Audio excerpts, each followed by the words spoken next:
Les préparatifs du réveillon. Ce soir, nous avons commis, autant l'avouer, un crime de lèse gastronome.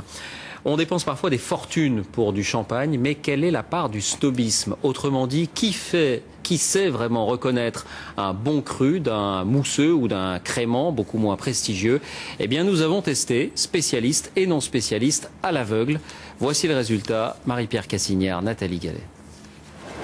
Même bouteille, même bruit à l'ouverture, même bulle en apparence. À gauche, un bon crémant de Loire à 13,50 €. À droite, un champagne moyen à 10 € de plus. À part une légère différence de couleur, pas facile pour un consommateur de les différencier. La champagne, c'est ceci? Je pense que c'est celui-ci, le champagne. Ma main droite. Vous êtes sûr? Non.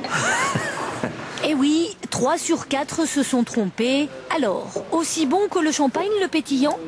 Ça se ressemble beaucoup, oui. Je suis vraiment désolée de ne pas avoir fait la différence parce que, au fond, je ne sais pas la différence parce que je ne bois jamais de pétillant. Et pourtant, madame, le réflexe champagne pour les fêtes n'est plus automatique. Les producteurs de crémant, Pouilly et autres Vouvray se frottent les mains car depuis 10 ans, les ventes explosent, plus 40%.